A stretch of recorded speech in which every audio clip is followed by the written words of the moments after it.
No, we're definitely not talking about that tonight. So you can scratch that one off your list.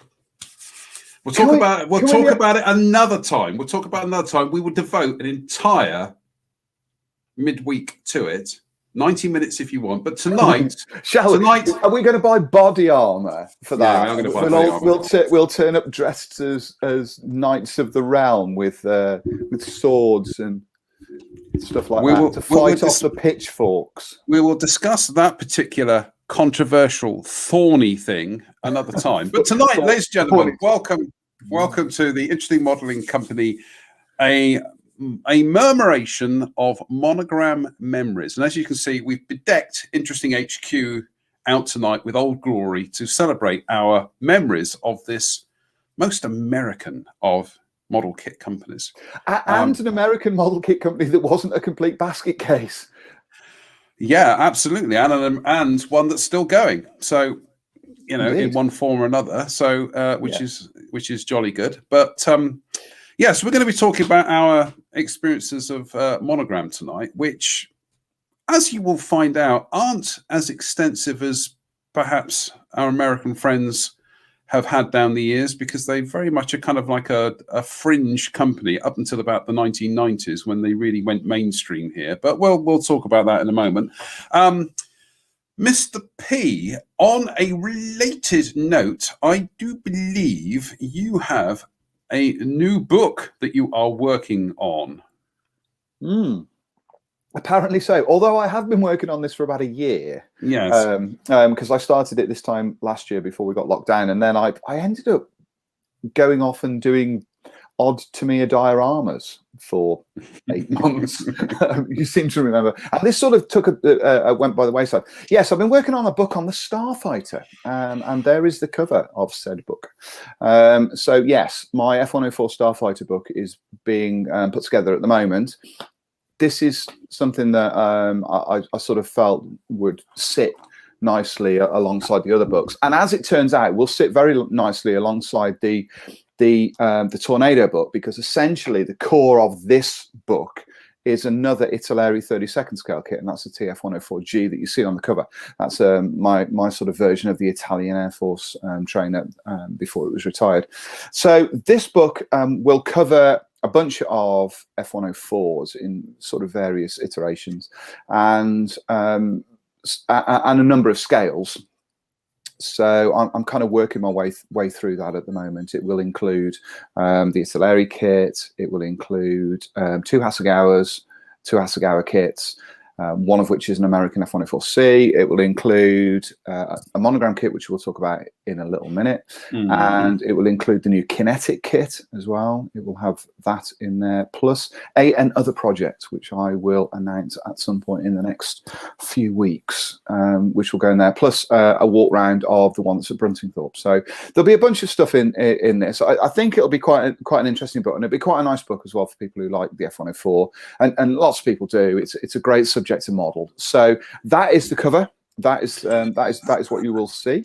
Hang about. I'm going to stop you there for a second. Do you mean you've dropped my Matchbox Starfighter that I built for you? No, not at all. That's all right. Not at all. So that's about to go and have a sulk. I don't remember. I probably do. Like I say, this is 12 months ago, so I don't even remember what we talked about. But yeah, Matchbox Starfighter. Did you actually send me the article for that? Was it complete? I know the model was sorted. Yeah, was it? I sent you everything. It was. Yeah. I'll get you. We'll speak about that offline. Because I was thinking, I'm sure that John has done something for me, and I couldn't quite remember. Couldn't remember what it was. So I apologise publicly for that. But like I say, it's been a very long 12 months of lots of extenuating circumstances. I think is the best way of putting that. So that's the cover of the book, which I hope you like. And the plan for this is that this book will be released at the end of April. That's when I'm sort of hoping to get it out there, give me time to do all the bits and pieces that I need and get everything finished off. So John's got some sort of screen grabs of some of the pages that I created last year, which you can see. This is from the Monogram kit. The book, the interior, this is an old design. The book does not look like this anymore. I've completely redesigned the interior of the book. And although it's kind of weird when you design these things, it's weird when you do anything and you kind of leave it for a while. You look at it again and you think, yeah, don't really like that. Don't like the way that looks. I'm not sure what I was thinking of then. So it has been completely redesigned, and you will see that when the book comes out. But as you can see in this, which sort of sits nicely with us this evening, I've built a monogram kit for this book, and you can see my monogram kit there.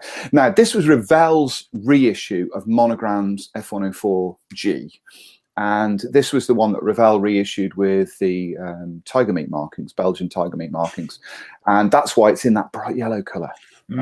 It's extremely bright and very lurid when you see it. It doesn't sort of come across particularly well on there, but it gives a good indication of what this monogram kit was like. Was like when it was first released, and there've been loads of them. Anybody that's sort of followed Monogram will know that they produced dozens, seemingly, of different Monogram 48 scale F104s. This was just kind of one of them, and I have to say that I really like this kit. It's a very simple kit. There's not many parts to it. It's essentially an upper and lower fuselage complete with wings. You've got a little bit of undercarriage detail in there. You've got a little bit of cockpit detail, the jet pipes, some intakes, and tip tanks, and a couple of kind of side widener rails. And that seems seemingly it, really. It couldn't be any more basic a kit. Problem with that is it's sort of typical of Monogram's kits from the 1970s in that it is split laterally right the way down the fuselage. So you have raised detail on this, and you have a split that falls underneath the cockpit in much the same way that they split the fuselage in the F100 Super Sabre. They also split the fuselage in the F106 Delta Dart. So you've got a lot of kits that were broken down like that. It allows certain amounts of detail around it, but it makes it a bit of a bear. So this thing was built slightly differently that I would normally do, and it was sanded completely smooth. The whole thing was kind of glass smooth. Then I primed it and then sort of painted it. But you can also see in here that I added some detail to this thing as well. I added a resin seat, rebuilt the floor of the cockpit because of the way that the monogram kit is a lot like a lot of other monogram kits, where the base of the ejection seat is actually molded onto the floor of the cockpit, and then the back of the seat comes off that. This was the same. So in order to use an aftermarket seat, I had to cut away all the floor and rebuilt the floor, rebuilt some of the back of the bulkhead, added detail. I rebuilt all of the inside of the cockpit walls, and so that there was detail in there. So it's quite a nicely detailed little project. And then it was painted in metallic colors. And this was about the time that Tamiya were releasing their LP range of metallics. So this was a test bed for that range of metallic paints, and it was sprayed in LP11, which is silver, and then there were panels all picked out, and I masked off panels to follow drawings. Bear in mind, there's no detail on this model, and then masked off panels with, and then what I did is I used the riveting tool to rivet around the edges of the panels to create detail, and I used a beading tool to add fasteners and all that sort of thing. So all of the detail that you see on this model, everything, and if John goes back to the original page with the completed shot on, you can see that there's panel detail, hopefully on this model. All of that is actually paneled into the paint. It's not paneled into the model. So all of that detail, all of that rivet detail was riveted into the model once it was painted. It wasn't riveted into the plastic before it was painted. So it's a bit hair raising when you've got a fully painted model and it's complete. Then you're adding a riveting tool over the top of the surface of it. But for natural metal finishes, I found nothing works better for adding very fine rivet detail than adding those rivets into the finish rather than adding them into the plastic. It works really brilliantly. And then you can see that it's a Royal Canadian Air Force from one of their test squadrons. Leading edge decal sheet was used for this. And yeah, it's a really lovely little kit to build. It's one to stretch out on. If you're used to building kits that drop together, if you're used to building Tamiya kits, this one is not going to float your boat that much because there's a lot of filler and a lot of sanding and stuff on this thing. I mean, it couldn't be any more retro a build if I tried, really. But I fully enjoyed building it. Really liked the project, and I love the finished model. I think the finished model looks great, and sort of gives you ideas. And we'll talk about this later. I think it gives you ideas when you approach a model in this way. and sand it smooth, and then sort of add detail the way that I have. It sort of gave me ideas for other natural metal aircraft that were within this range. One of which is the Marauder, which I think would work brilliantly with this technique, and sand it all kind of smooth and get it all smooth, and then use the finish to bring out the detail. So that's my monogram. That's my sort of build for this evening. I didn't have one for the Hella chat that we had last week, shamefully, but I have done that one, and I hope you enjoyed seeing it. But that's from my new book, which I hope to have ready at the, fingers crossed, at the end of April. Now, the thing is, we'll talk about Marauder a bit later on. Yes. Because I've got the Monogram kit. I've also got the AMT kit as well, which is quite interesting. So we will cover that later on in the show. Monogram. They were, I think it's fair to say, a bit like Hella in the 1970s in the UK. They weren't massively widely available in the same way that, Airfix, Frog, perhaps even Eschi or Italeri were during that period. I seem to remember my initial exposure to them was in Airfix magazine and Scale Models. I think the first time I actually came across a Monogram kit in the local toy shop. We had a little toy shop here called Sport Toy. And I remember thinking to myself, wow, that's eye-wateringly expensive. Because compared to the Airfix kits and the Matchbox kits, and especially the Novo kits that became available, the Monogram stuff was just, out of my league, completely out of my league. Quite frankly, at a time when Series 1 Airfix and Purple Range Matchbox were often out of my league because of family finances. A Monogram kit, they were 3-4 times more expensive. So my main experience of them was through reading the reviews that sometimes appeared in Airfix magazine and Scale Models, and seeing the advertisements as well. For example, here's one from Airfix magazine, I think it was 1979. The largest plastic scale model aeroplane ever produced. And yeah, that is 1979. Look at the price of that, £9.53. Trust me, back then, that was a lot. That was a lot of Reddies. I mean, that was 1979. So you were looking at a Series 1 Airfix kit would have been, they would still been under the pound mark. So we're looking at about 75p. So, do the maths, what that would have been. How many Series 1 kits or Airfix kits, or how many Purple Range Matchbox kits could a young modeler in the UK buy for £9.53? The answer is a lot. So it was things like that. They just remained something of an enigma brand for me. And up until I actually bought my first Monogram kit in 1987, which I'll come to in a moment.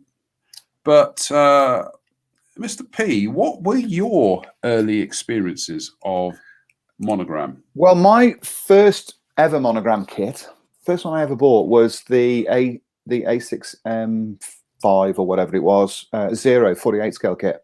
Right. And I bought that in Darlington, County Durham, during a holiday to my grand's, and brought it home, put it together, and I painted it with the then new Humbrol satin paints. You remember when they came out? Not the authentic ones. The ones that were Satin range. Yeah. Yeah. What year was this? So this would have been very early 80s, probably 80, 81, something like that. Might have been slightly earlier than that. I'm not sure. No, it would have been 80 or 81. And I bought the kit, brought it home, painted it in I think, from memory, I painted it in Humbrol Light Aircraft Grey, which is one of the satin paints that they released, and Humbrol Dark Green, which was another one of the satin paints that they released. And I remember at the time, and I've got very distinct memories of this build, that the finish on it was really, really nice for a model that was made by a kid at the time, hand painted it. Obviously, there was no airbrushing. Put the decals on and did all of that. And I remember it being a really nice little kit to put together. That was the very first one I put together, and I didn't buy any more Monogram kits until probably 3 or 4 years later than after that. And then I went through a bit of a phase of buying them. We had a little model shop in town called Kits and Bits. It used to be part of the local paper shop. It used to be at the back of the paper shop. And we have, I don't know if it's a national chain or if it's just a Midlands chain. Stars Newsagents used to be, we used to have a couple in town. And in fact, scale models that I used to buy, I ordered from one of them at one end of town, and then at the other end of town there used to be another one. And there used to be a little toy shop and a model shop at the back of that, and then he moved out of the back of that shop, and he had his own little shop, which is not far from where we are. In fact, if you've walked into town with me, and I can't remember if you have, you probably walked past where this shop was. It's now a Turkish barber's. To bring you completely up to date, a very popular Turkish barbers as well. But that used to be a model shop, and he brought in some of these Monogram kits. And I remember picking up the F18 prototype, Mirage 2000, I think, and all that kind of stuff.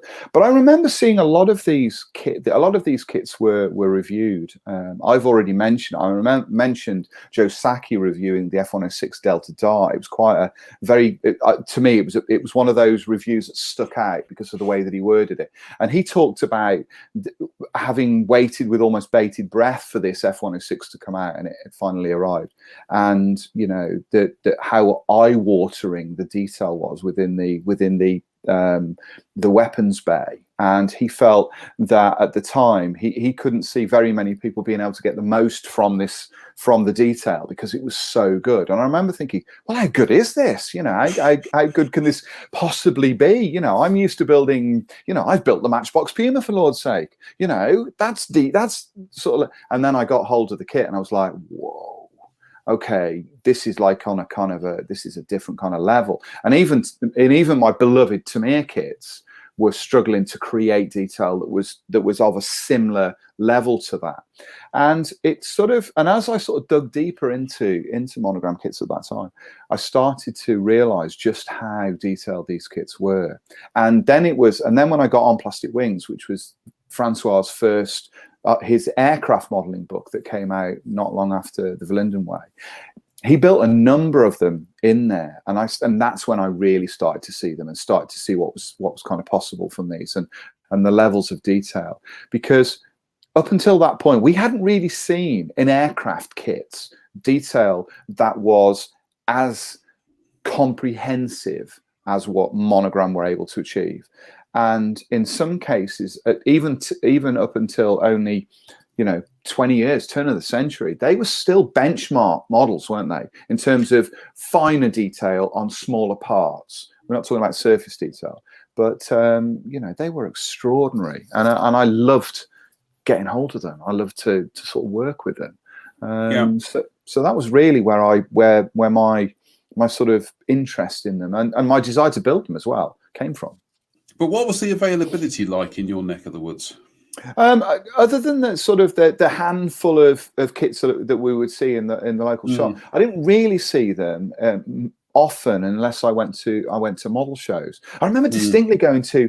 It was when I first started writing for Military in Scale, as it became at the start of the 90s. I basically, arrogance had got the better of me, and I'd sort of spoken to Ian Young, who was then the editor, and I said, essentially, and I look back on this now with slight embarrassment, but I remember saying to him, well, I don't think your authors are that great, man. I can do better than this. Do you want me to write something for you? It was essentially, I'm paraphrasing, but that was essentially where I was with it, which is sort of, it's the arrogance of youth, isn't it? I was so much younger then. And he wanted to meet me. So he arranged to meet me at a small little model show or event that took place at Coventry Air Museum. Baggington, yeah. Baggington. Coventry Air Museum, and there was a guy there selling monogram kits half price. And at that time, monogram kits had sort of come down in price anyway, so a lot of them weren't hugely expensive in sort of the early 90s, late 80s, early 90s. They weren't massively expensive, and he was selling them for half price. So I ended up buying some, at the time, I think I bought another Mirage 2000, which I seem to recall cost me something like £2.50. I bought, and then he wanted me to build the Hind Helicopter, which I built. In fact, the Hind Helicopter, there you go. This is a thing for Monogram. The Hind Helicopter was the first aircraft review I did in anger for military in scale. Collector's item. There you go. A very long time ago. That was the very first one he asked me to do, because up until that, I'd done a couple of pieces of armor, and he had this helicopter, this Hind, to come in, and he said, "Do you want to build this?" And I thought, I don't really build helicopters. But then I thought, well, I'll build it, whatever he wants me to do. And I built the Hind. Yeah. And I then went on to build a couple more. I ended up building the Phantom Mustang was another one that I did for them. I also did the 72nd scale Tiger Cat, and I did this Frogfoot as well, the Su-25 Frogfoot, which we will talk about later, because that's a bit of a benchmark, I think, for Monogram's aircraft kits, for reasons that perhaps are not sort of well known, but that was a benchmark release that changed things very slightly for Monogram. But yeah, the availability was certainly, they weren't staples within, round here you could get Airfix kits, Matchbox kits easily, Revell kits easily, Tamiya kits easily, or relatively easily. All shops had those, but Monogram kits not so much. And I think part of the distribution, there was all sorts of odd distributors for. I'll say that again. There was all sorts of odd distributors for Monogram at that time, and I think they sort of struggled to get them in the shop. Towards the end of the 1970s, they did pick up a distribution deal with AA Hales in the UK, which then I think you start to see them a bit more in the UK shops. You certainly start to see them being more overtly advertised in the magazines, and certainly round about the kind of mid to late 1980s, they started to filter into the Beatties chains of model shops. And certainly by the late 80s to the turn of the 1990s, they were pretty much a permanent fixture, and the prices began to really kind of come down, which we'll talk about. We'll talk about later on as well. But I can remember. I can remember what I did in 1987. I can't remember what I had for dinner yesterday. Yes, I know exactly what you mean. But I started my what did I have for dinner yesterday? Pretty much the same thing I have every night, but never mind. I started my first job in 1987, a fresh-faced, long-haired youth out of art college. And I started working for the local newspaper, which gave me the heady fee of £45 a week, which, I didn't have any other expenses, so that was all going on my hobby. And there used to be a model shop in Bristol, around about Lawrence Hill area, called Max Williams. And Max Williams' model shop was legendary because it was a permanent fixture in the back of Railway Modeller magazine for decades. It was always there. And I'll bring up oops, Daisy, wrong screen. We'll talk about that at the end of the show, actually.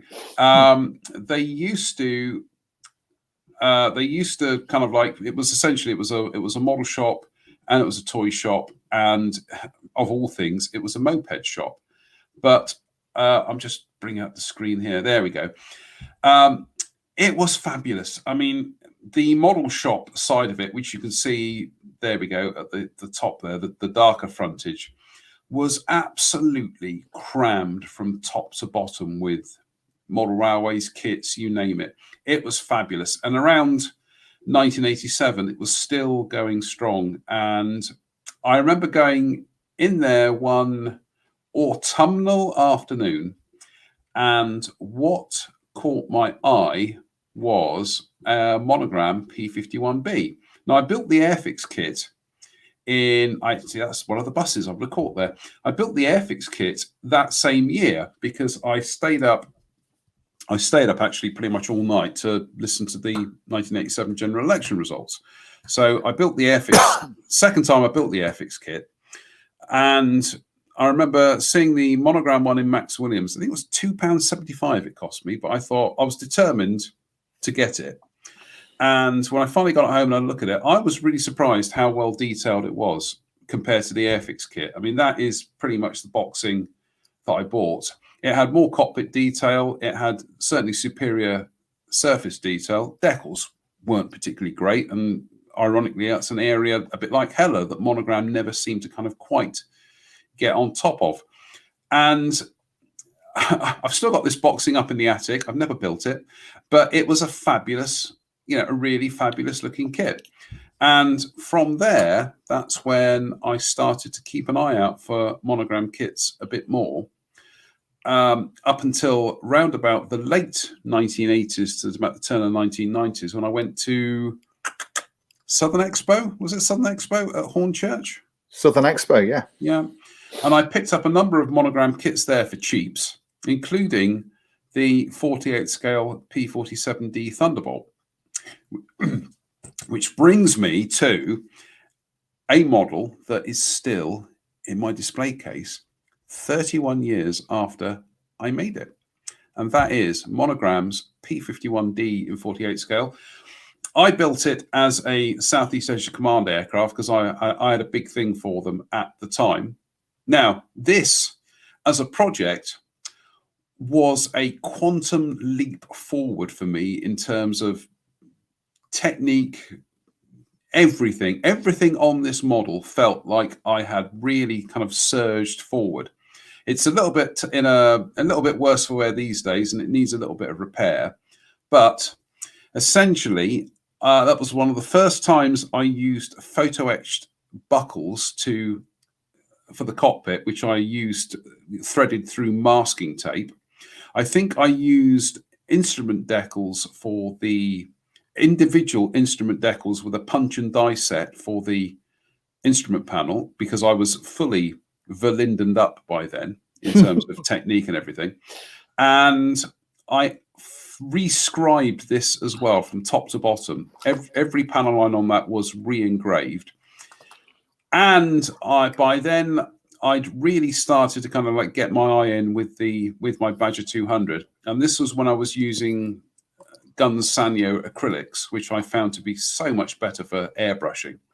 And that was all airbrush freehand with a Badger 200 when I was, 22 years old. It just felt like, when I finished the model, it just felt like I had suddenly surged forward in terms of everything that I want, that I was trying to do to improve every aspect of my modeling. And quite frankly, that is going to be the model they'll probably bury with me, because it just is the one that I think defined so much of my modeling at a crucial stage of that kind of period when you're coming out your teens, you're in your early 20s, and you are desperate to become an adult scale modeler. And this felt that I'd actually kind of started on that process. Now, I wasn't making kits the same way I was making them as a kid.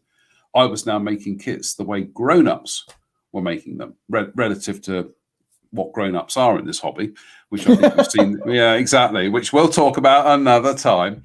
I know. yes, the gallery is there. They're going, no. So I've already spoken to the producer. Producers, yes, my producers. So yeah, that model, I love it, and from there, I went mad. I just, every time I saw Monogram kits, I'd buy them. And I have to say, just to interject there, I didn't mishear this, did I? Did you say that the P51B that you bought all of those years ago, you still haven't made? No, of course I haven't. Why not? Why? Because I kind of, other shiny things came along. And, well, park the other shiny things. Right. You really should. Honestly, if that's the first Monogram kit you ever bought, that ought to be one that you build, surely. Well, I've actually got another. That would be like not, the very first Tamir kit that you ever bought, having that in the loft. I want to, that is such a precious memory for me now. I actually want to preserve that kit exactly as it is. However, I do actually have some of the subsequent later boxings of the. I'm challenging you publicly. I am now challenging you publicly. Well, that's all we've got time for tonight, everybody. Good night. 72nd scale P51 You really should build one of those kits. If that was the first, if that was the first one that you ever bought, I genuinely think that you should build one. We're not going to do a monogram challenge, are we? Well, we could do, because between us we've got plenty of monogram kits. I think if we're going to do a monogram challenge, it has to be kind of like a level playing field. It has to be like a smaller kit, really. So we'll come to that. So I would like to build it, and I do have, like I say, I've got one of the early 90s boxings. I've got to say, that's the second time I've seen that P47, and it is really lovely. That job, 30 odd years old. And I have to say, the first time I saw that, I thought, I'm going to get one of them. I really want to build one of these monogram P47s, and I still haven't got round to buying one. I think you can pick them up, can't you? You can pick them up. Do you know what? I might even have. Do you know what? I might even have another one in the attic. I think I've actually got the high-tech boxing in the attic. So when I go up there, if I've got it, I'll. And the reason, a part of the reason for that is this book, obviously, and the reason there's a Razorback in there. And I mentioned that because, as you say, there's quite a lot of monogram builds in here, actually. But yeah, that one there, which is great, and it. I don't know how you feel about these, and stop me if I'm wrong. But whenever you see a monogram kit built up, even if the person who's built it hasn't touched the panel lines and done anything with it, just given it a nice paint job with some nice stickers on it, the whole shooting match, done all of that, and photographed it nicely, they always look right, don't they? Yeah. Whenever the way I've got behind me here is the fuselage halves for a monogram Aviate-A, actually, as it is. It's a GR1 Harrier in there as well, but it's mainly an Aviate-A because it includes the American weapons. I genuinely believe the monograms Aviate-A and Aviate-B sit better than any other Harrier kit when you've got them finished. When I've seen photographs of these things, whenever I see, I'm speaking obviously about something I love, but whenever I see Harrier models, except the Airfix 72nd scale one, the GR9 and the 7.9, GR1, those two sit perfectly when you see them on the ground. They feel like they're heavy. Whenever you see a Harrier model, it always seems like it's stood on its haunches. The nose, when you see a Harrier and it's got the front undercarriage leg cants back slightly, and the sort of the oleo is almost at 90 degrees on a loaded Harrier. But when you see them when you see models, they're almost up on their haunches and they're too nose high. They don't feel like they're heavy. The monogram ones capture that beautifully. I think monogram got the wing kink and twist better than Hasegawa did. Oh, infinitely! It's a much better shape. Yeah, the Hasegawa's is obviously a much newer model, but in terms of a replica that captures the look of a second generation Harrier, I don't think I think monograms is head and shoulders better. I genuinely do, and I've seen it built up, and I've seen the way it looks when it's sat on the ground, and that seems to me to be across the board for monogram kits. Whenever you see them built up, that Thunderbolt looks heavy. It looks like a Thunderbolt. There's nothing about it in terms of its shape or its proportions where you look at it and you go, that doesn't look right. It looks like whoever designed the kit had seen the original, and we've seen much newer kits who've stuffed up shapes where the monogram designers didn't, and that's one of the things I think why people keep going back to monogram kits. They look correct, and that's such an important thing in a model, isn't it? It's sometimes a model can be really accurate, but somehow it doesn't quite feel right. Monogram kits tend to feel right. And I think the thing, I mean, that P47, I've built other P47s.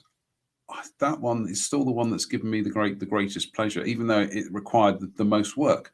But the one thing I remember when I got the kit and I opened the box, and relative to my experience of 48 scale aircraft, which was very limited at the time, I remember being immediately struck by the amount of detail in the wheel wells, the undercarriage legs, the undercarriage doors. And Monogram's signature was they tended to mold a lot of detail in one piece. Yes, yeah, extraordinarily so.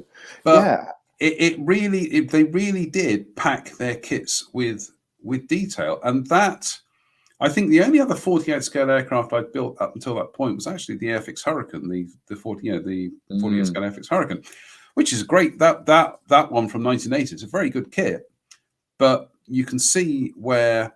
Well, let's put it this way: you compare that to the Monogram Hurricane Mark II, and it's swings and roundabouts. The Airfix one clearly is better detailed because that Monogram kit is one of their older ones. Yeah. But the Thunderbolt comes from a later era of Monogram when they really started to get their act together.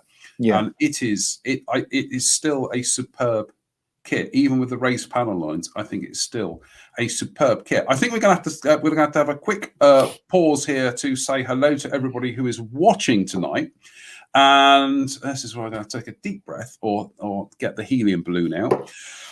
We say hello to Pavel Krupovich. We say hello to Mike Reeves, say Swindle Rob Monfee, Dave Murray, Tim Alex Maunder, Anthony Bird, Darren McGuinness, Paul Dennett, Andy Brennan, John Patrick Huston, Douglas Hunter, Ian Rusco, Steve Moores, Ian Goldstraw, Andrew Hills, Dave Cobb, Brian Wilton, Greg Woodbridge, Tim Cavalier, Colin Strachan, Mark Ewing, Stu Wellard, Simon Dixon, and the screen does it every week. It suddenly jumps and I lose track of where I was. And there we go. And I think I said Ian Rusco, but we'll say hello to him again. John Ballum, Bill Clark, Johan Olivier. Got that right this week, Johan. Johan or Johan, messed that bit up. Haven't I just? Yoav Efreti, Brian Robinson, scrolling down the screen here. Chris Alliong. I think I said hello to John Patrick Huston, but I'll say hello to him again. And Timothy Campbell and Jerry Doyle. Hello to everybody. I'm just going to have a quick read of some of the comments here. Is to see. Yoav says, growing up in the US in the early 1980s, Monogram kits were inexpensive compared to Tamiya, Airfix, and Hasegawa. When the 148 P51D Mustang came out, it was the best detailed Mustang kit ever made, and it only cost $2.50, which was the price of microscale sheets. Now, the thing is, that 48 scale Mustang, the P51D, still a very, very good kit, and the shape on that is still pretty good. You could actually get a Merlin engine inside that cowl because it's got that kind of the parallel sides. Then it tapers in at the front, ahead of the rocket covers. So the Monogram kit is, it's still a very, very good kit. Mike Reeves says, I really need to send you guys a photograph of my Monogram collection. I'm embarrassed at how many as I have as I counted them on Monday. Well, Mike, it's not like we didn't give you enough time to do it this week, really. That's falling asleep on the job. Absolutely. We'll take no prisoners tonight. Thank you very much. And I'm just going to have a quick look down. Timothy Campbell says, and Hasegawa Harrier 2 is just a horrible kit to put together. The thing is,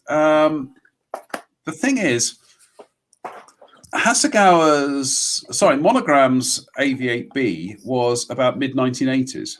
So from the release of their kit to the release of the Hasegawa kits, it's about 15, 16 years. So actually a longer gap has now emerged from the release of those Hasegawa kits to now than there was between the release of the Monogram AV8B and the Hasegawa AV8Bs. Yeah. Hasegawa never quite get Harriers right. They flub something down the line, and the intakes on that. Yeah, I spent you might recall my model. I spent a long time building that Harrier, the 48 scale one, and in the end, the intakes were so poor on it. In the end, I made blanks for them to go in. I made some of the inflatable ones actually, rather than just. I made inflatable intake blanks for that kit. It's the intakes on it are terrible. It is a Actually, tough kit to build. Yeah. I'm just going to say, Mike Reeves is watching tonight. Mike, idea for range here. Inflatable intake blanks for AV8A Harriers and AV8B Harriers, because then that means we don't have to paint the interiors of them. We don't have to deal with it. Yeah, exactly. Speaking of Mike Reeves, he of course sent me this. Yeah. So yes, thank you very much for that. It won't be a Thunderbirds one, I don't think. No. I think it's more likely to be triple zilch. Well, Paul Milligan says Shep Payne's booklets were the icing on the cake, and we will come to them in a moment as well. We're going to come to more than the booklets. Yeah, we are going to come to more than the booklets. But going into the still in the 1980s, we'll stay in the 1980s, because one of the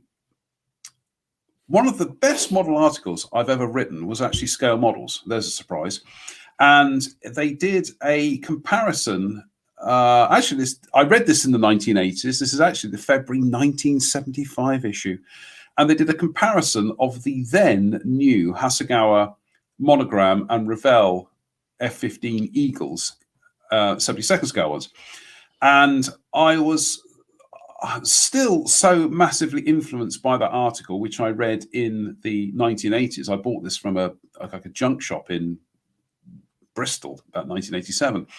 That last year I managed to get off of eBay the Monogram F-15 and the Monogram Tornado, which is a surprisingly accurate rendering of the Tornado, certainly compared to the Airfix, Italeri, and Eschi kits of the time. The detail on the Monogram kit is absolutely knockout. It's really, really top stuff.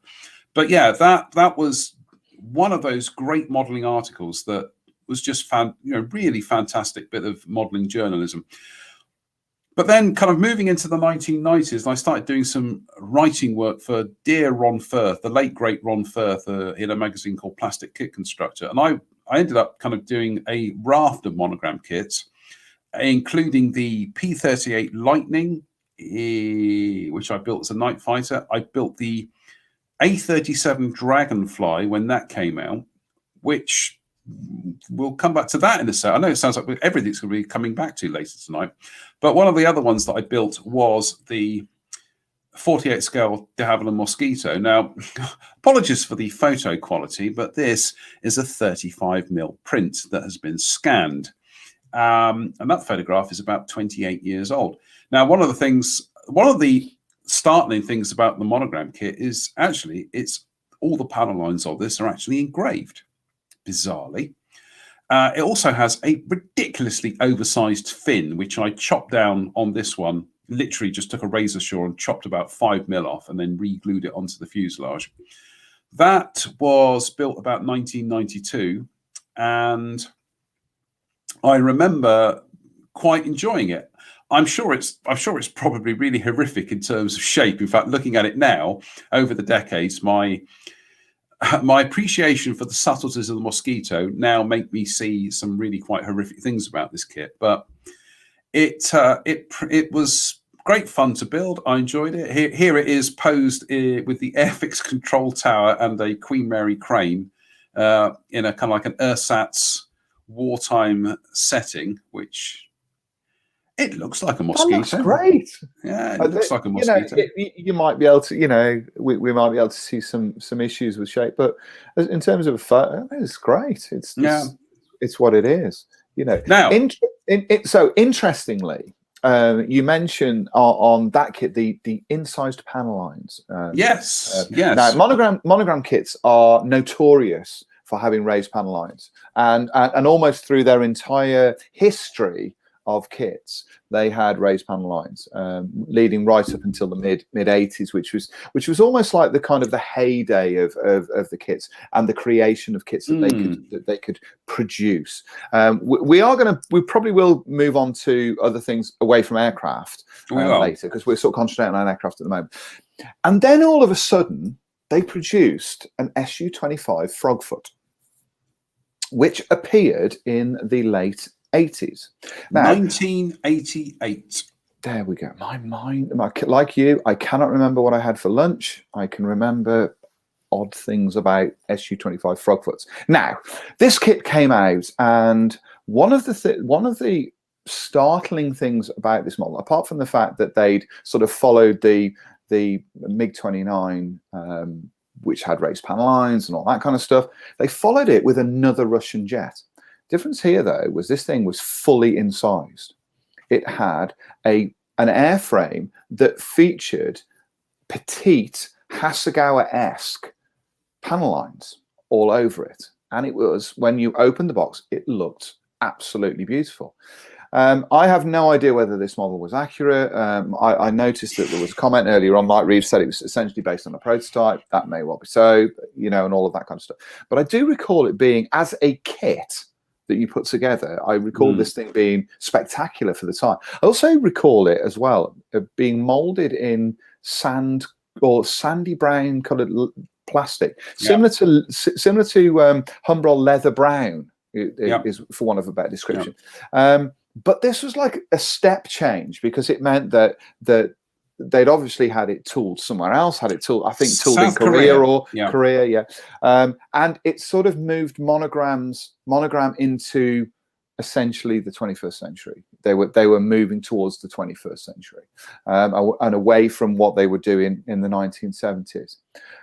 Thing though with that was that it was really a really short-term thing for Monogram, because there were very few kits that followed that were manufactured to include those kind of panel lines on later kits. And Monogram didn't really produce very many aircraft kits once that thing had been released. F-18 Super Hornet, I think, was one of them that came out, but I don't think there certainly wasn't an entire collection of Monogram aircraft kits that came out that followed that Frogfoot.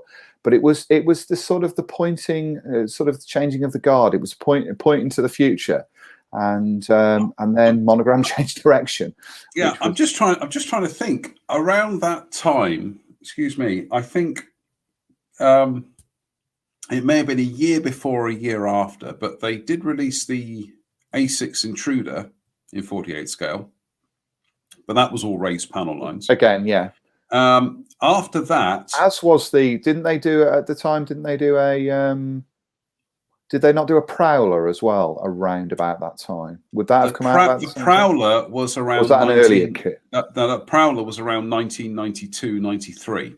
Right. Okay. 92 was when they released the 48 scale A26 Invader. Yeah, raised panel lines again. Raised panel lines. I remember buying that in the Bath Model Centre, December 1992. Cost me £20. And also the A37 Dragonfly came out in the autumn of 1992. I remember $7.99, Bath Model Centre again. And I remember rushing home, opening the box, based on that experience of seeing the Frogfoot, and it's all raised panel lines. What's going on here? Now, John Binford has pointed out as well that the F-15 Strike Eagle, which I'm assuming is the one that's in the Revell box as well, was a Monogram tool. Well, that gives you an idea of that sort of quality. That was kind of like from the mid-1990s onwards.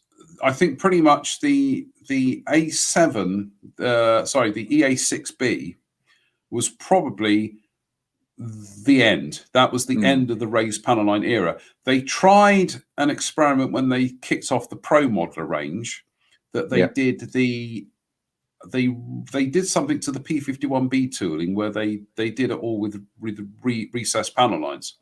Yes. And it I do remember them retooling that, yeah. But beyond that, then after that stage, they sort of morphed into Revell Monogram. Yeah. And then suddenly so much tooling was being shared between the two brands. You weren't having kits that were distinctly Revell, distinctly Monogram. You were getting Revelogram from that stage onwards. And that's when you started having things like the P47N. Then we went into stuff like the F86D. F86D Saber Dog, the PBY Catalina, the Junkers 52 tri-motor, and then going into the end of the 90s towards the turn of the century, it was the F-84 Thunderjet, the straight wing one. It was the F-84? No. I always get my designations wrong. It was the Thunderjet anyway. And then the Super Hornet, and then things like that. So that kind of like, that Frogfoot was almost 10 years ahead of its time. They kind of, they crested. Then they went back to doing things the traditional monogram way, and then they kind of moved on. And then it sort of ended. And as an aircraft manufacturer, and then we often see this on discussion boards and Facebook pages and that kind of thing, you know, about Monogram creating aircraft kits. Monogram haven't created a new aircraft kit for 20 years. 20 plus years, but they have created other kits. I think that are still. I don't. This isn't my area of expertise, and if Ian Hartup's here, he'll be able to tell us. But they moved into cars and produced beautiful car kits, American car kits, racing car kits, those kind of thing. So they sort of moved into that. But in terms of as an aircraft modeling manufacturer, by the turn of the century, actually 5 years earlier than that, probably, they were over as a going concern, as a company that produced aircraft models. They weren't really likely to produce any new tools, and it's very unlikely. In fact, I don't see ever happening that Monogram would suddenly announce or release a new aircraft kit, because it isn't really what they do. Although a lot of their older kits have started to reappear, and Mike Reeves has been keeping us quite sort of up to date with a lot of the sort of the reissues of classic Monogram kits that have got new decals and all of that kind of stuff. And in fact, when I was over in the States 3-4 years ago, I picked up an F4C while I was over there that had got really nice decals in. It was one of the candy cane ones with the red stripes over the fuselage. So they kind of got that sorted out. So what we're left with as fans of Monogram aircraft kits is we're left with them being very much a traditional company, aren't we? Very much a legacy company that have produced kits for us to kind of to still enjoy. Yeah, John Binford reminds that also the Helldiver was one of the ones from that Revelogram period. And of course, there was Pro Modeler, which was this other brand they tried to launch, which I just didn't figure out what they were trying to do there. It kind of existed and then it stopped existing. It was a confusing period. It was, yeah. And the Stephen Price mentioned about the Super Hornet. I remember, certainly remember Detail and Scale reviewing the Super Hornet when that came out in 2005, and in fact I've got one of those Super Hornets in a Revell box, I think, and so I'm able to kind of see what it looks like. But yeah, it's sort of gone by. So. Is it true that Monogram went under due to investing in Ju-52 PBY kits? Who knows? Who knows? I don't know, and it would really be only our American friends who are close to the industry that would be able to sort of give us more of an indication of that. It is one of those things that with Monogram, much like Tamiya, we speak about it as fans of the kits from distance, because you know, we sort of.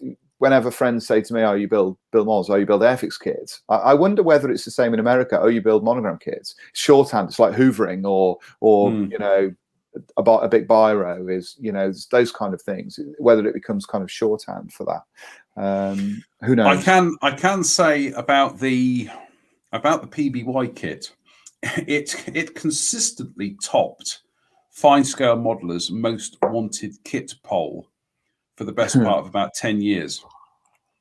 And in the end, Revell Monogram bowed to the wishes and released it as a kit. And the thing is, okay, there's a little bit of an issue with the thickness of the fin. I think it's about twice as thick as it needs to be.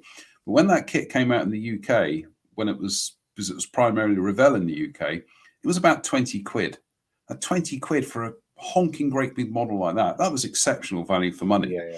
And certainly in America it was, you know, I think it was underpriced. I think it was, you know, it was a fantastic price that was selling it at.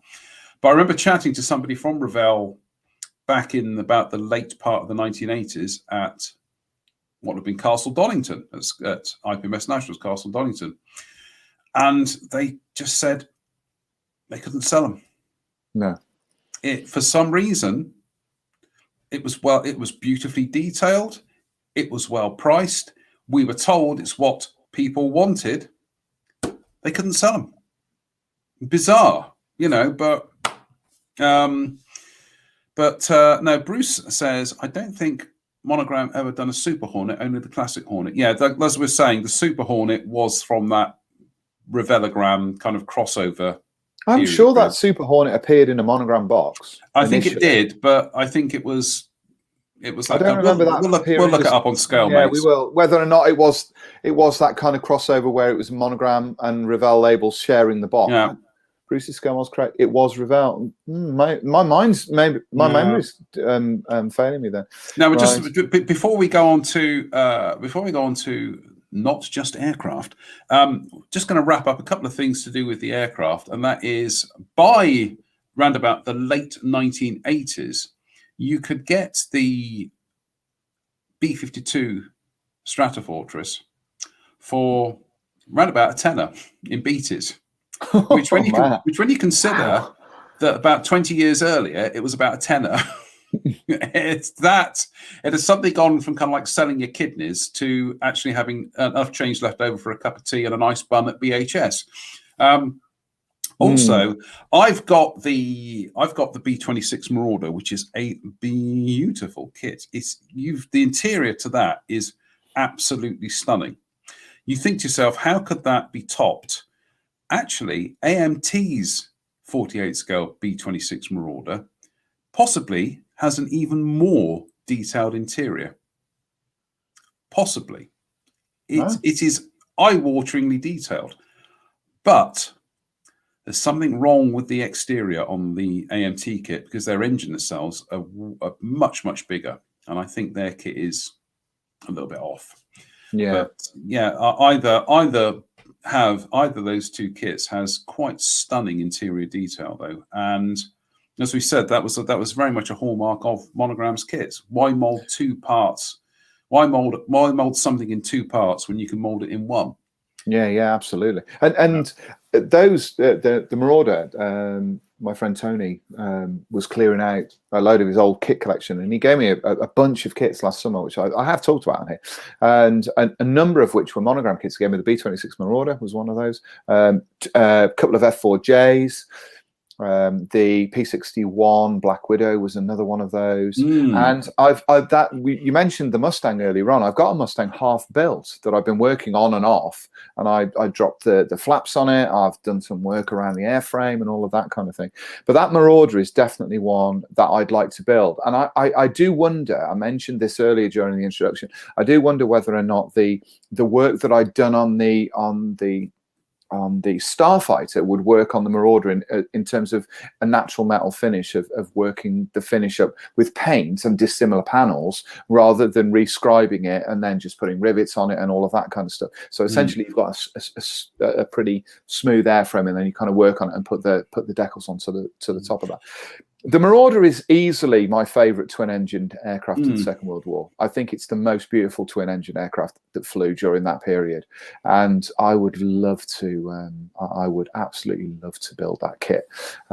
Super Hornets are only branded as Revell, even in USA. Different box between European ones with Revell USA logo, but still Revell, not Monogram. Good. Well, let's clear that up. Yeah, I'm always. I like the history to be to be completed, so that's great. Well, sorry, we've also forgotten the Monogram. They also, from that Revelogram period, there was the Dornier 217E, and there was of course the Messerschmitt 110. Do you remember the Messerschmitt 110? I built one of the 110s. The floor, it was apparently the initial tooling had a flaw in the I think it was the wing leading edge or something, but wreck model scale as it was back then. Oh, God. I never got involved. Yeah, went a little bit bananas about that. Now I've actually got the Monogram B26 up in the attic, and I ain't going to build it. So when I next go up there, I'll dig it out and I'll stick it in the post to you, because one less kit for me. So And yes, now this leads us on to the next part of tonight's show, which will run on for another 20 minutes or so. Which is, so I'd like to commend my Monogram's iconic kit, the B17G, with Verlinden's diorama color pamphlet. Well, was that Verlinden, or was it Mr. Shepard Payne? Mr. Shepard Payne. Tell us about. You tell everybody about Shep Payne. I have to leave you for a few seconds, so you carry on, and I'll be back. Do I want to know? Do I want to know that? Shep Payne, yes. So the next part of the story for anybody that's sort of following Monogram kits, and it is very disconcerting doing this on my own. Should we just talk about him while he's not here? Because he's not listening. He's gone now. He's probably gone to the toilet. So we'll do that. Yeah, Shep Payne. You might recall that for a lot of the Monogram kits, Shep Payne built, and he created these little pamphlets that went into the boxes of the kits, and they were essentially step-by-step guides to show you how to build dioramas around those kits. Most of the ones that he created were based around the armor kits. He did an awful lot of those. He did the Sherman, the Calliope. He did the Wirbelwind. He did a whole bunch of other kits, and also M3 half track. He converted a standard Panzer IV into a Panzer IVe, those kind of things. But he also did an awful lot around the aircraft as well. And so he did the most famous two being the B-24 Liberator, Lady Be Good, and he also did the B-17 Flying Fortress, which was ditched with its wheels up, which was probably the most famous diorama I think he probably ever built. But he also did a number of others as well. There were lots of others ones in there, dioramas based around F-15 Eagle, which he also did, which you may have seen. B26 Marauder, he also did that in a factory setting where he had the factory was set up with a mirror at one end, so that when you looked into the diorama, I think it might have been a box diorama, when you looked into the diorama, you saw the mirror, and then you had a repeat of the scene going down, so that it looked like a full production line. So he did quite a lot of these things. Now, Americans, friends of ours, will have seen these in the boxes. Some of the guys over here probably would have seen those. But he also produced books based around his models that he built for Monogram. You may well recall there was an armor book that he did, and a diorama book which John's got here, and he showed. Now these are the how to build dioramas, how to build armor books are world famous. In America, he is to Americans what Francois Verlinden is to Europeans. They it's arguable that without Shep Payne, there wouldn't have been Francois to the same degree. One based sort of sat on top of the other kind of thing. And I think that Francois probably was very aware of what Shep was doing years before he was doing it to quite the same degree. And they did become friends. They knew each other well. Francois's work appears in those two books, and they worked alongside each other in the Tamiya catalogues. You would see Francois's dioramas within the catalogues, and then latterly you saw Shep Payne's models in the catalogues, obviously based around Tamiya kits. But the sort of the crux of the story that we're talking about tonight is his work with Monogram, and he worked very well with Monogram. He was Monogram's go-to builder for at least a decade. Everything that was new would go to him.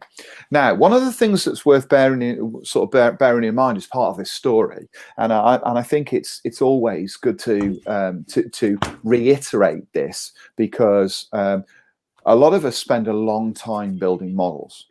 Shep Payne was a professional model maker. That was what he did for a living. He didn't do anything else in his life. He was a professional model maker, miniaturist, and so what he was asked to do by Monogram was build dioramas so that they could get those pamphlets into the boxes, and get the boxes onto the model shop shelves, and get them onto the workbenches of modelers who could copy his work. Each of those dioramas that were in those models took him around about a week to build, almost every one of them. And somebody argued with me online about this not so long ago. Said, really? I don't know if you remember, and said, no, that's not true. He took a lot longer than that to build each diorama. In this book, which if you're a fan of Shep Payne, you should try and get. Look how thick it is. It's great. It's got everything. In this book, he explicitly discusses, and I think I might have marked it somewhere. He explicitly discusses how I don't know if I've got it here. How long it took him to build the dioramas, and he says I had somewhere around about a week to 10 days for every diorama that I built. Now, bearing in mind that a lot of the dioramas that he built in here included scratch-built buildings, converted figures, and detailed vehicles, that is an extraordinary amount of work. It really was extraordinary how he managed to turn these models into some of the most iconic scenes that you will ever see. Well, I've just found this one online. Just bear with me a sec. There we go. There you go.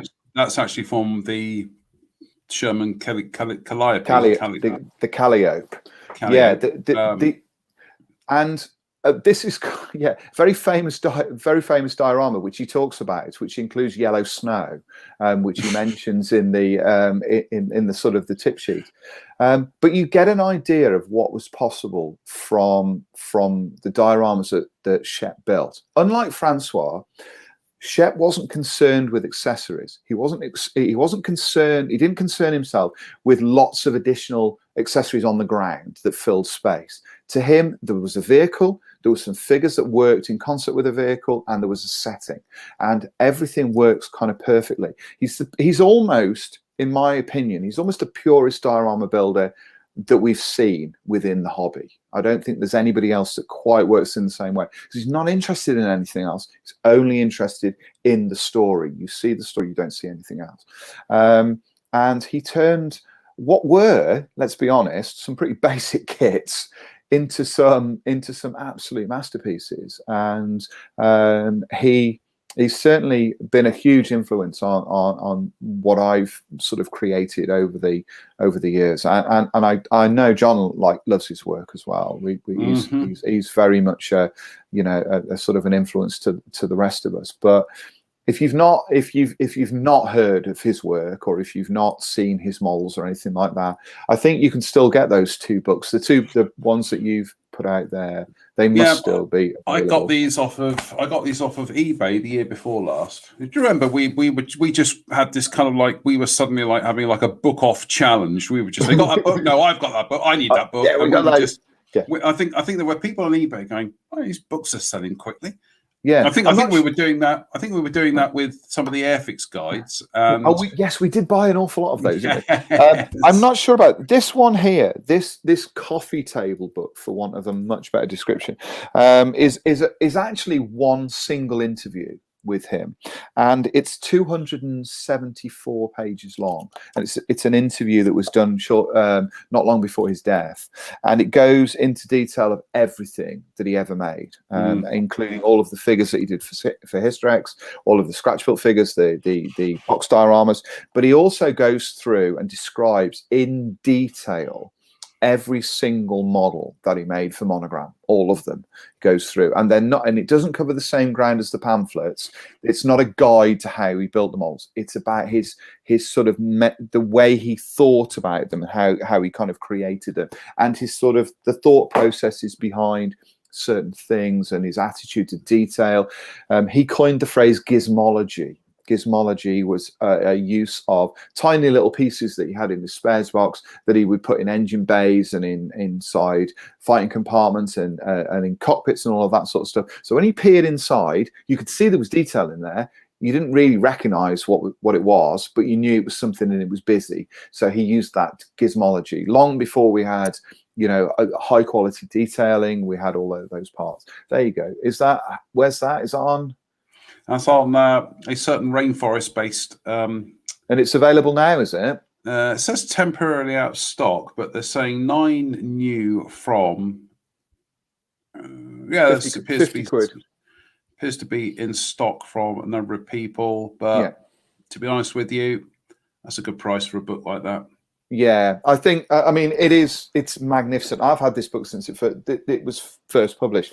It was published in I think 2008, something like that. You could spend that money on a kit that you only ever build once, or you could spend that money on a book that you will continue to dip back into. You just keep kind of looking at it, and it's and I mentioned last year when I completed although I haven't quite completed it yet, but completed the Verlinden series that I was working on last year, that I was about to do a Champagne series. I was going to work on that this year, and Mike Reeves kindly sent me a couple of kits for that. But it's a different mentality. It's a different proposition going into the headspace of somebody like Shep. He had a different thought process, and he had a much more artistic eye. That's probably the best description I can give it. He saw things through the eye of an artist. Wasn't interested in detail, wasn't interested in the finesse or the finer aspects of what he was producing. He was looking at something in the round. One of my favorite dioramas, and I don't know whether there's a picture online, but it's if I can show it you from the book, is the aid station. The aid station is something that I genuinely love. I've sort of found a picture of it here, and it's a diorama that he did for the Tamiya catalogue. If I put this up there, you see that? Yes. I think I've found a picture of it online. Have you got a picture online? I'm just having a quick look here. It's called the Medical Aid Station, built in 1982. Yeah, no, it's I may be a while here because I've just found a page which is nothing but Shep Payne dioramas. There you go.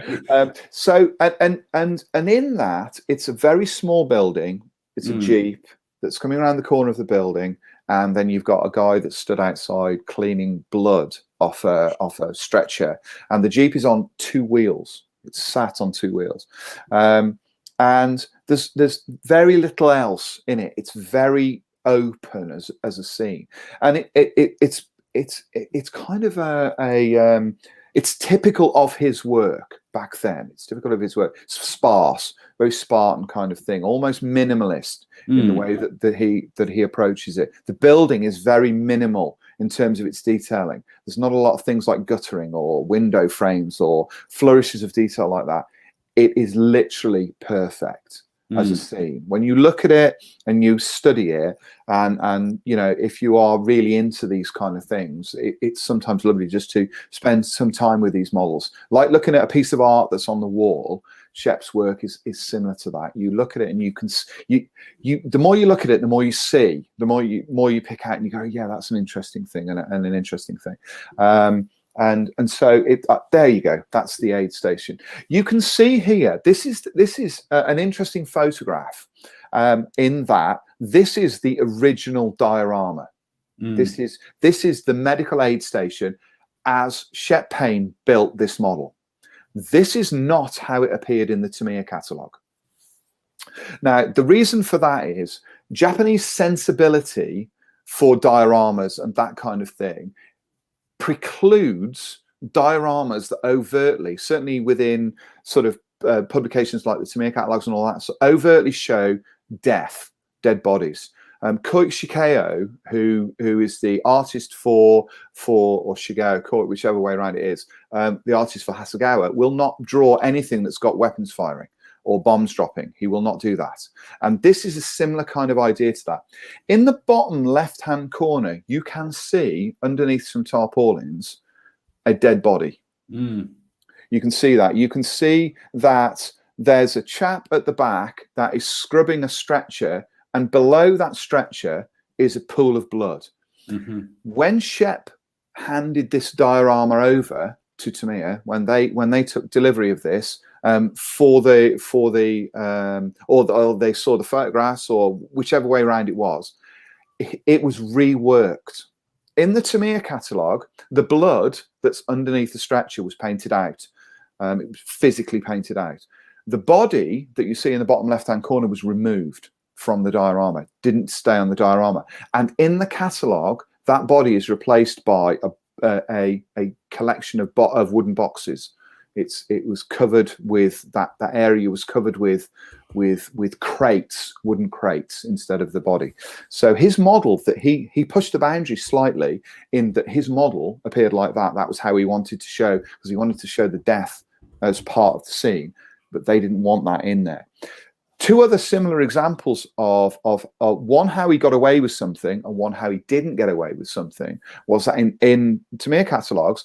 One of them, you may remember, he built an M47 Patton set in a revetment, and in that revetment are a load of there's a load of tank crew during the Vietnam War during the tank crew, one of which is reading Playboy magazine, and in the magazine you can actually see the photographs of what he's looking at, and the other guy that sat car on the articles. Top, yes, and the other guy, and one of the other guys that sat in the turret is smoking a massive spliff, and he put both of those things into the same diorama, neither of which was noticed, and both of which appeared in the Tamiya catalogue that the diorama was built for.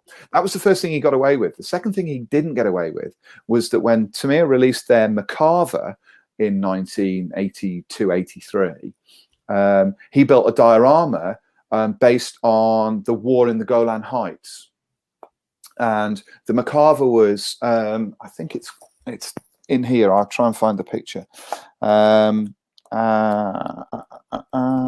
Just bear with us 2 seconds. So this is the diorama that he produced. It was called On the Green Line. And that's it there. Okay, and that was Tamiya's Macarva from that conflict. And one of the things that he does, it shows a group of Israeli soldiers fighting around the Macarva. And in the scene, there is a civilian, a dead civilian. And around the civilian, in front of the civilian, is a dog. And that had to go as well. That was never shown in that form. There is a photograph in the book of that. So the one thing he got away with, but Shep wasn't afraid to pull punches, or not pull punches, as it turns out, in scenes like that.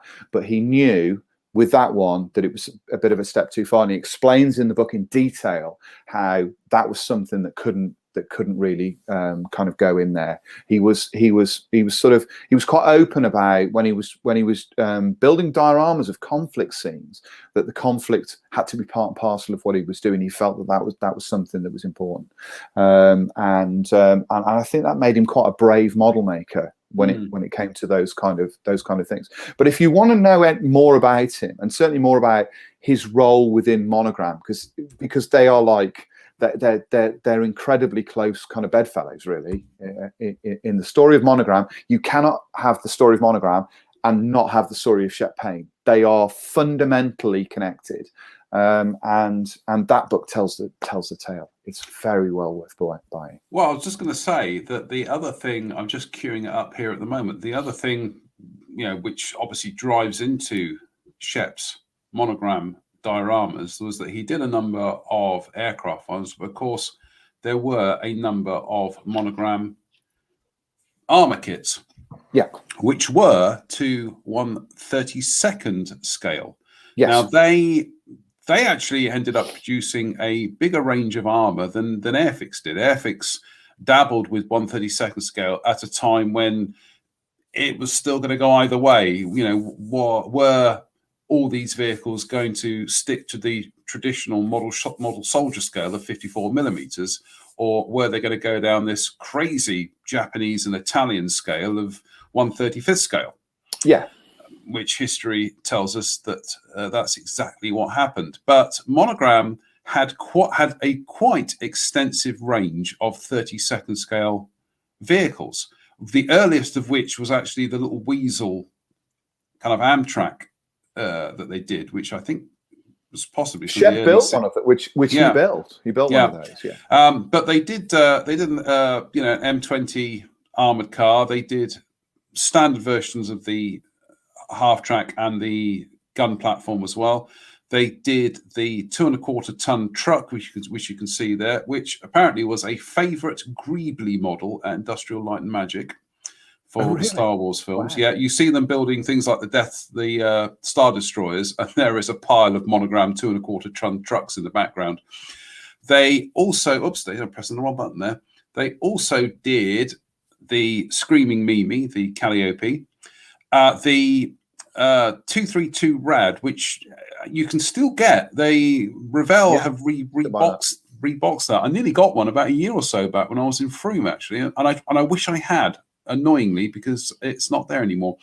Patton Tank, a Panzer IV, a Flak Panzer, a Stug 4, which are all kind of based around the same basic kind of chassis kit. They also did a Sherman Hedgehog, a Panzerjäger 4 Lang Sturmpanzer. You can see this Panzer 4 is getting a lot of mileage there. Another Flak Panzer, and they did a Lee and a Grant in 32nd scale. I'm sure they did another couple as well. Certainly, all of those armor kits that you've got, certainly all of those on that page, all of the ones on the previous page, are all part and parcel of Shet Payne dioramas. Every one of them, I think. Maybe not the Sherman with the sandbags. I'm not sure about that, but certainly the other ones are all models that he built. I'm just having a quick look on the cover of his book, and no, he's actually built a second Grant, because that's slightly different camouflage to that one. But yeah, Monogram, quite an exceptionally large range of 32nd scale armor kits. Now, I've never built any of their armor. Never built any of their armor, which is why I was curious about the Rad, the 232 Rad. Which I really know I didn't get one now. Yay. Those sort of things don't appear in model shops very often, those 32nd scale ones. Well, the kit, what you can't see from that photograph in the catalogue was the kit also came with a sunscreen, a pop-up gazebo, and some figures and some diorama accessories as well. So they really were quite kind of, quite advanced kits. But I've already got a loaded dance card as it is, but I still quite fancy that too. Yeah, I feel the same way about the Calliope. Really, I keep sort of thinking, I'll just go and buy it and everything, and then I think, well, it's this amount. They're not expensive, 25 quid or something. Yeah, and I'm thinking, I'm not going to buy that, and I'll buy something else. So yeah, but I do fancy doing one of those. And Mike Reeves very graciously sent me both the Panzer IV and the Patton last year, which are in the schedule to sort out. They're not the Monogram armor kits are basic, I think it's fairly safe to say. But having built and detailed the Tamiya 1969 Panther A, a Monogram kit of a Panzer IV doesn't really fill me with any kind of terrors, I have to say. No. I have to say, and I do really fancy that, and see what I can kind of come up with for those. And of course, I think you should. You'll enjoy them. And of course, we have mentioned that Monogram did indeed do car kits, of which neither of us really have any experience of whatsoever. They did some very fine ship kits. They did, yeah. Which, again, no experience of whatsoever, which again comes down to the fact that actually the ships, I don't think they ever really took off in this country. I don't think they really ever got a foothold in terms of a market.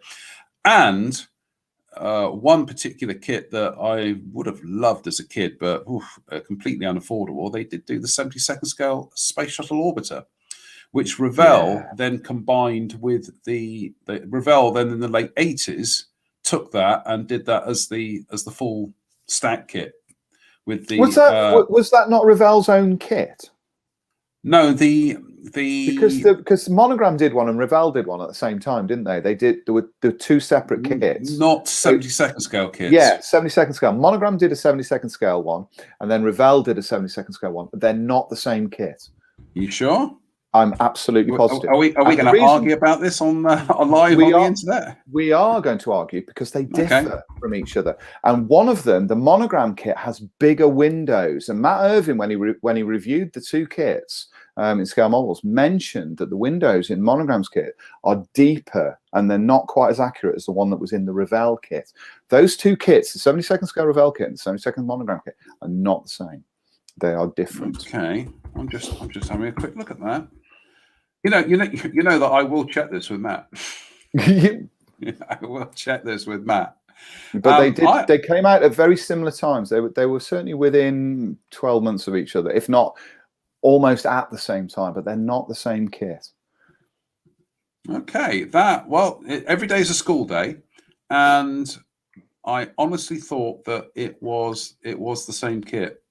I know Monogram didn't do a full stack. No, kit, I think Revell did, but Monogram. And they had different. And the other thing, they had different payloads as well. When they first. Having said that, I've just found Monogram, part of their Young Astronauts range, did the space shuttle with fuel tank and boosters. So that's well, I actually humble pie there, live on the internet there, people. Humble pie by me. I honestly thought that the Revell kit was the Monogram kit reboxed. Oh, there you go. No. Didn't know that. No, different, and one came out with Skylab as part of its payload, and another came out with something else that was part of its payload. But no, not the same kit. And actually, when you think back to that time, they are large kits, and you know, to see those appear at the time, and to go head to head, two big companies like that going head to head with what wouldn't have been inconsiderable tooling costs for something along those lines, was quite something. But I agree with you on those 70-second shuttles. I would have loved to have built one of those kits and put it, because that would be big. It would be, you know, and a phenomenal painting challenge as well to paint one of those. So scratch build a 70-second scale 747 to put in. I'll tell you what, you think rescribing an F-14 Tomcat in 30-second scale is a job. I've actually seen some of those 70-second scale shuttles where modelers have rescribed every single tile on them. Wow. And they do look fabulous. Therein lies madness, surely. Having said that, though, I did a while back. I saw one of the large scale miniatures that Derek Medding's crew built for Moonraker, for the Bond film back in the late 70s, and these are scratch built space shuttles. Not only are they exceptionally well detailed and painted and everything, they look superb. But you're talking about honking great models like this. But they did all the tile detail on them. You're not going to, except in a few shots, you're not going to see that tile detail. Yet somebody within that model effects crew, and I don't think they've scribed it. I think it's all just done with paintwork. They've done all the tile detail on them, and they are. See, I want to build a Moonraker shuttle now. You're so easy to persuade yourself to do something.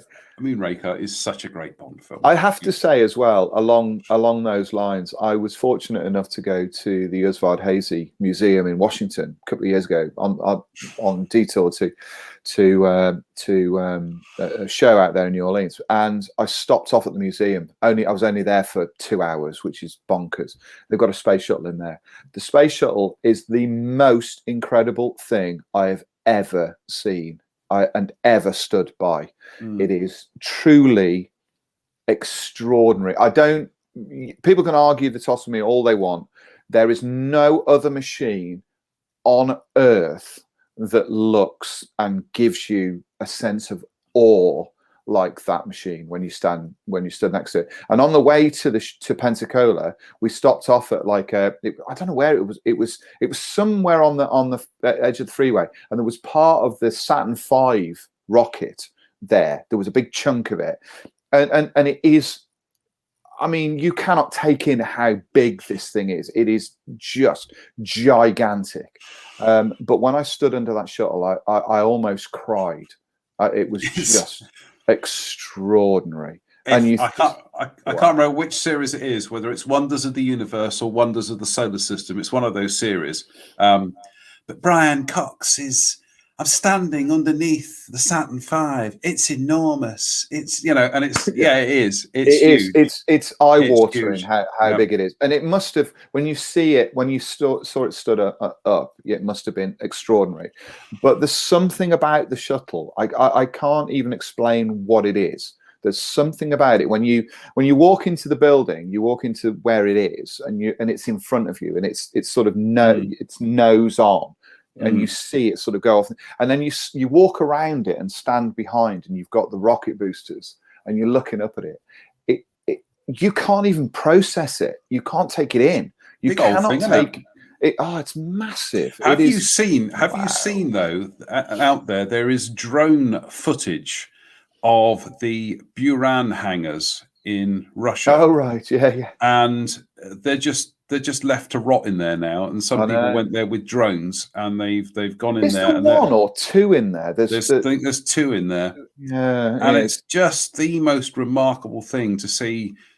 Something that is actually a really kind of important part of the whole space race thing. We'll talk about space. We'll talk about the BBC series Space Race another time. But it is absolutely stunning. But the Buran footage is remarkable. But no, I missed out a few years ago that when the shuttle was on the back of the 747, it was doing the rounds in the UK, and it came to Filton, and we missed it.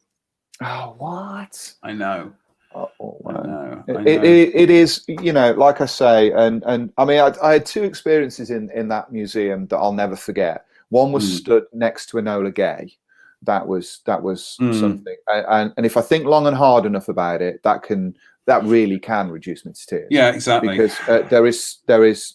I took a photograph of myself stood by it, pointing up at the name on the nose. I don't think I've ever been more affected emotionally by seeing something in front of me, and I've recounted this story to Liz a few times about Enola Gay, and every time I choke up thinking about it. There's just something about that aircraft. So to sort of see that, so that's why I went there. I wanted to say I've seen Enola Gay and I've been in front of it. And I don't believe that anybody that's got any interest in aircraft cannot be moved by that and moved by what it represents. And I'm not getting into the politics of it. No. I'm just about what it represents as a machine. Historically, it was so moving to be by that thing, and of course, going back to Monogram did do all three of the big American heavy bombers. The B29, B29 Super Fortress in 48 scale seems mad, but they did it. They did B17, and they did the B24 Liberator. Yeah, so the B29 is my bucket list model. That's the one model. I mean, I'm doing the Tamiya F14 at the moment, which is on that list. But in terms of 48 scale kits, the B29 is absolutely the top of my list of kits that I want to build at some point. I genuinely want to build it. Mike Reeves says, Spencer is correct. Ask me how I know. Well, there you go, ladies and gentlemen. I was wrong tonight, and I'm fully prepared to take that one on the chin. Unfortunately, tonight's episode, due to technical errors, will not be saved recorded to YouTube, Twitter, or Facebook, but will accidentally be deleted. No, it's fine. No, every day's a school day, and and it's like I never knew that. So, yeah, I think it's possibly reassuring for people who watch this nonsense on a weekly basis that you and I appear to know what we're talking about. Never. The prep for this show was minimal. The prep for this show was me making a coffee and realizing that I had to do this show. That's how much prep we do for this. Yeah, or you suddenly remembering at the last minute you were supposed to be doing this show. Well, but we just know our stuff, don't we? I suppose. And if we didn't know our stuff after all these years, we perhaps should do something else. Well, there you go. That tonight effectively that was our murmuration of Monogram memoirs. But I haven't built a Monogram kit in years. Get the feeling I'm going to be building one this year now. No, not this year. not this year, Jonathan. Don't say this month. You're going to build it soon, because I know what you're like. You'll say, oh yeah, I'm going to build this P51 and I'll build it sometime this year. And then the next 9 months will go by and we still won't see this. So no, not this year. You're going to build it shortly. You're going to dig it out. If not, dig that one out, find another one to build, and you're going to put it together, because you should. And it's honestly pathetic that you haven't put this model together yet. I'm going to have a fit of giggles now.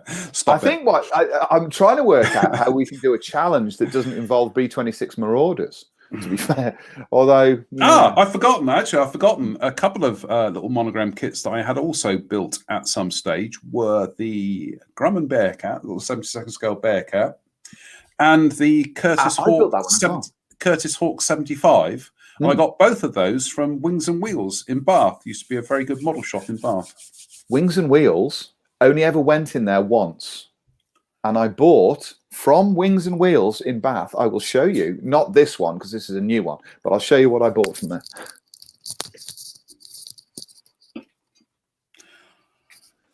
Talk amongst yourselves, everybody. Oh, sorry. I bought one of these. Yes. It's the only time I was ever in there, and this is what I bought from Wings and Wheels. It was a tiny little shop, wasn't it? Yeah, a tiny little shop, just down from the Bath Theatre Royal. Yeah, it was a good little place, though, I seem to remember. And they stocked a lot of the Linden in there. It was kind of perfect for that. First place I ever came across Fujimi's 1/76th scale range of tanks. And that was March 1985. See, I remember all this, you see. Probably forget I've got a Cairo appointment tomorrow or something. It was not March 1986. I actually went there with my mum, who's probably watching tonight. Hello, Mum. And I got the Fujimi. It was the kind of like the Pak 38 or whatever it was, the anti-tank variant of the Panzer One. Like yeah. And I think I got a Hasegawa motor carriage tractor thing based on the kind of like the M3 chassis, and then came home, and then my younger sister said to me, "Oh, in concert tonight on Radio 1, it's Marillion from the Hammersmith Odeon," which I taped on cassette off the radio, and I had that cassette for many years, right up until they actually released it on CD. There you go. I remember all of that. But like I say, ask me what I'm supposed to be doing tomorrow morning at 10 o'clock. I haven't the faintest idea, honestly. I haven't a clue. And here's an admission for you. I don't think, and I'm really struggling to see if this. I don't think I've ever built a Fujimi kit. Tomcat? No. Phantom? No. No. Harrier? No. Okay. I'm struggling to think if I've ever built a Fujimi kit. I'm pretty sure that I haven't. That's shocking, and obviously I'm now going to throw that back in your face and say this year you're going to have to build a Fujimi kit of some sort. I have sat in my car actually, because I picked it up from it was being stored somewhere else. I've got one of Italeri's reissues of the Phantom, the British Phantom, which is a Fujimi kit, but I'm struggling to think if I've ever built one of their car kits. I remember, we'll end this show in a minute, folks, don't worry. I remember 1987 again, going into Beatties and buying the FGR2 Phantom, because they were like the kit to have in 1987. They were just like, all the magazines were raving about it, and I felt I've got to get a slice of this. I don't want to miss out on this. And they were $7.99, which in 1987 was an eye-watering amount of money. Yeah. When you consider that, again, a Series 1 Airfix kit was about £1.50. I also don't think, and Drew gave me a load of Tomcats last year when we met up at the Helicopter Museum. You may recall. I do. Not last year. Was it last year or the year before? It was. No, it was last year. It was last year. It was last year. Yeah. So I do have Fujimi kits, a few of them. I don't think I've ever bought one either. Not only have I not built one, because that would I would build. I could build them through work and given the. I don't think I've ever bought one either. Well, I do actually That's an extraordinary admission, isn't it? I do actually have a Fujimi project to do over the next couple of months or so, which is to build my Mini from the Fujimi kit that Mr. Andy Hills from Antics rather kindly gave me. So that's going to be a little project. Anyway, Chris Alliong has just said, "Did I not do a Fujimi kit for military scale?" I don't think I ever did. If I did, I cannot remember what it. I can't remember. Genuinely. So if anybody knows whether I've built a Fujimi kit and can tell me what it was, bear it in mind, I announced, I think on maybe online or on my Facebook page or something, I announced I'd never ever built a 72nd scale P38 Lightning, never built one, and then found a military in scale article which is a full build of the Academy P38 Lightning. So I'm not the most reliable of sources of information about my own work. Clearly, because every week you only manage to remember half of your name as you type it up on the screen there. It's not the rest of it. I can't remember. Do you know what? I've not even noticed I could change that. So I'm going to change it to Bilbo Baggins at some point and put that in. What was yours the other week? It was Dudley Bowfighter. It was. Dudley Bowfighter, yeah. So Sven Spard. So yes, I should alternate that and turn it into. But I have an appalling memory for things I've built. Have you built one of those? No. What? Here's a photograph. Oh, I did build one of those. There we go then. Ting! Any other business? Absolutely none whatsoever. Now I need to go and flagellate myself and remind myself that I probably have built a Fujimi kit at some point. Well, I need to go and have some. I'm going to have some tea, supper rather. Now Sunday, we've got some interesting things that we're going to talk about on Sunday. I noticed that Micromere have announced a 48 scale De Havilland Venom, which should be a good thing to chat about. And there's a couple of other things as well. And then next week's midweek, which is almost mid-month, the mid-month midweek. What should we talk about then, or shall we decide that on Sunday? I think we'll decide on Sunday. We are avoiding certain rather contentious topics at the moment, aren't we? We are on that for a bit. We're treading a path lined with duck down rather than rocks. Yes. On that note, everybody, it just remains to say thank you for joining us tonight for our dredge down memory lane. As always, we would like to say stay safe, stay out of trouble, and we will see you on Sunday. So as ever, it's good night from me. And it's good night from him. Good night.